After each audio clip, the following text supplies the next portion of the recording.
Þá ætlum við að handa áfram hérna í föstudagstættinum sem við tökum upp í pakkhúsinum og á dögunum þá fengum við ábendingu að alþjóðleg ungmennaskipti væru, til það við fengum svo mikið upplýsingar þau væru til staðar heldur að hingað til Akureyrar væri komin ungur herramaður sem hefði ekki fengið fjölskyldu og að við Akureyringar þyrftum aðeins að taka okkur til í því að taka á móti jafnvel bara Íslendingar. Jafnvel bara Íslendingar.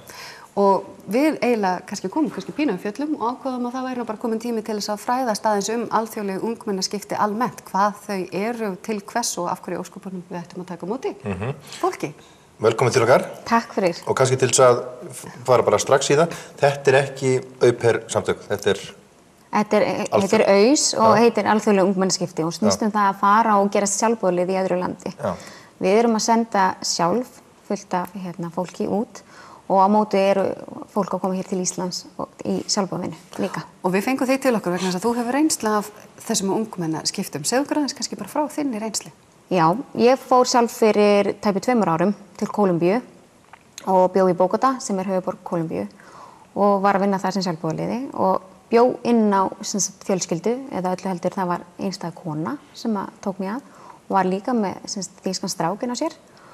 Og það bara svo mikilvægt að fara og vera inn á fjölskyldu, getur kallað á íslensku fósturfjölskyldu, við kallum það hóstfjölskyldu úti og til að komast inn í samfélagið með fullum þunga og það ekki bara þessi fjölskylda sem ég eignaðist heldur var það hennar fjölskylda líka þannig ég fekk að kynnast kólumbínsku samfélagi miklu betur með því að vera frekar heldur að vera bara á gistiheimili. Já.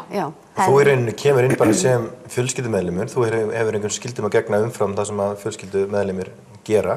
Nei. Þannig að þú bara dettur beint inn í fjölskylduna og það hugsunin á bakvið þetta. Segðu okkur aðeins kannski frá því, hvernig virkaði þetta hjá þessari konu í Kólumbíu? Ég var bara strax eins og ein af hennar og það var mjög skemmtilegt því að ég kem út og hóstbróðir minn tekur á móti mér og við förum heim og hann var á leiðin á salsakvöld þannig að ég demdi mig með honum mállaus í stórborg og sem mjög villt á íslenska mælakvarða og þarf svo að taka ein leigubíl heim. Það var kannski eitt af fáskiptunum sem ég hélt óttast pínulítið líf mitt. Ég hélt kannski að vera að ræna mér.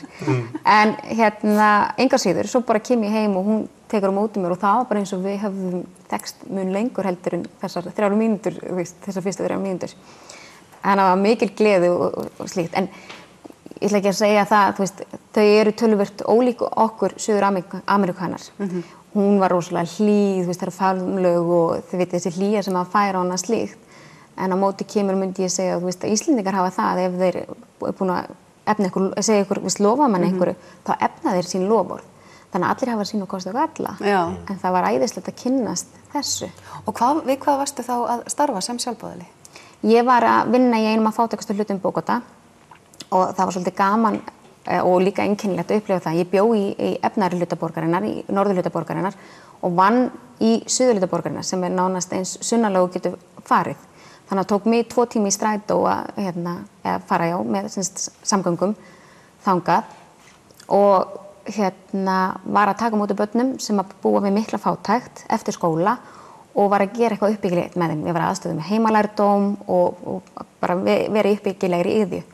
Þeir krakkar sem voru ekki svona eru náttúrulega bara í reiðuleysi á götunum og þau hafa lítið, það er lítið verið að ýta á þau og svona örfa þau.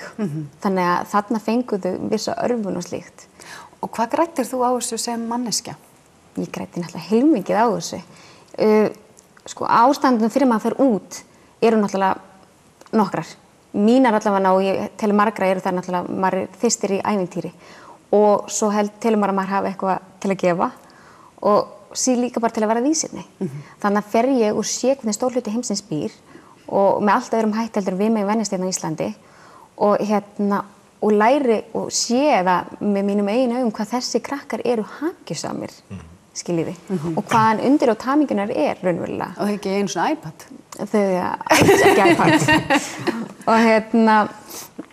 Og þau bara gáðu mikið af sér og slíkt. Ég til að mynda kom út og það var kannski erfiðasti punkturinn. Ég kom út og var ekki með neina spænsku og það var eiginlega það erfiðasta. En þrátt fyrir það að þau komu, ég hélt ég væri komin inn í ævintýraheim þegar ég kem hana fyrsta daginn. Í fyrsta lagi ég í mikilli fátækt, ég kem í einhverjum fáránlegum strætó inn í hverfi sem ég hef aldrei séð í lífi mínu. Mjög villt götulíf í gangi og síðan þegar sjá mig börnin þá komu þau hlaupandi að mér og föðmuðu mig og tjáðu sig það hvað þeir fyndist mig. Og og ég hugsaði bara, verður þetta svona alla daga? Guð, hvað þetta dásanlegt. En svo á móti kemur þá náttúrulega var ég orðin nógu gömul þegar ég fer og þanniglega nógu þroskuð þrátt fyrir að vera með lítið, ekki mikla kunnáttu í tungumálinu, að ég var fljót í að vera góð í að kenna starffræði og nógu dugleg til að hafa eitthvað fram að færa þegar við vorum að gera eitthvað annað. Ég hef æft fimleika sem ung, þegar ég var ung og það ekkert annað með það bara sýna og gera og þetta vakti mikla lukku og bara þú gefur á þér og þau gefa alveg tonn tilbaka. Aldursgrensan hjá þessum ungmennum, hversu langt nær þetta og hversu langt niður? 18 til 30 ára er viðmiðið. Þannig að ég var í efri mörkunum þegar ég fór. Og líður þér eins og þegar þú kemur tilbaka eins og þú sért kannski orðin svona óformlegur talsmaður Kólumbíu eða hvað, þú getur farið að fræða fólk þína upplifunin svona er þetta hálfgerð landkynning?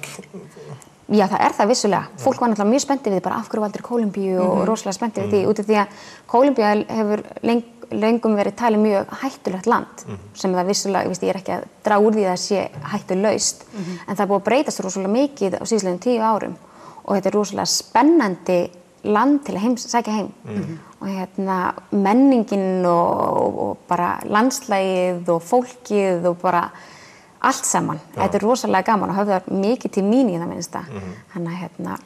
Og þú hlýtur að búa þá miklu meiri vitneskju heldur en þeir sem að heyra landið í fréttum eða... Já. Ég ætla rétt að vona það. Einfaldan, já þú veist þetta, maður heyrir einhliða sögur frá þessu löndum. Ef ég hefði verið þínu sporum þarna, ég hefði aldrei valið Kólumbíu. Nei, það er margur sem hefði ekki valið Kólumbíu.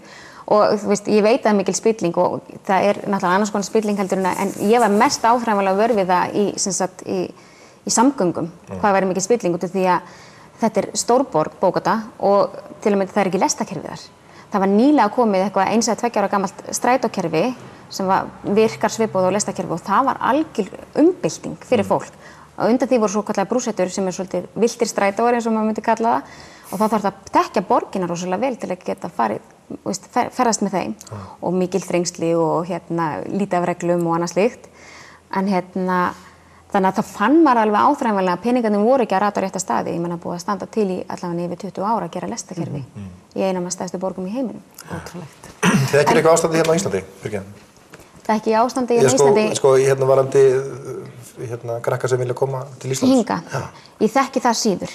Því ég starf ekki fyrir Auðs. Ég er bara sú sem hefur reynslaði farið gegnum þessi samtök og það er hægt að fara með ýmsu móti út og gerast sjálfboðaliði og annað slíkt og ég tala Auðs sé rosalega góð leið út af því það er ákveðið öryggisnet, maður er kannski ekki að velja sér lönd sem við teljum vera hvað öruggust og það bara vakti mikið öryggi hjá mér að vita það. Ég var með fjölskyldu, ég var líka með skrifstofnar hjá Auðs og annað slíkt sem ég gat sótt í ef einhvað var, þó ég þurfti ekkert mikið á því að halda. Þannig að þú augljóslega mælir með þessu líka fyrir ungmenni ef það eru ungt fólk sem að vill gera þetta? Allan daginn. Allan daginn?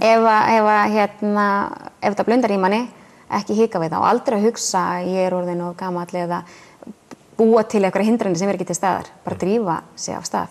Ég var alveg sjálf svolítið búin að vera þessu að búa til einhverja hindranir sem voru bara ekki til staðar þegar á reyndi. Og mælum með Kólumbíu, eða það væri núna í sporunum? Já. Þú myndi geta aftur. Þú sér það í augunum. Já, ég myndi mæla með Kólumbíu.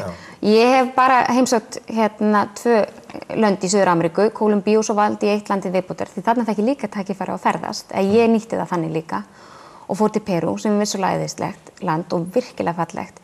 En ég var hrifnar af menningunni í Kólumbíu. Þannig að það er svona mitt land. Ég alveg dreymi bara hlakka til að fá að fara aftur. Já. Það var samlega. Takk fyrir komun og við hvetjum reynilega fólk til þess að hvort sem það vill fara sjálft sem ungmenni eða taka á móti ungmennum að setja sig í samband við Auðs á Íslandi og bara taka þátt. Við ætlum að enda þetta á örstuttum svipundum frá Hólurunni. Þannig myndir af gosinu út allt. Þannig að við ætlum að taka þátt í því.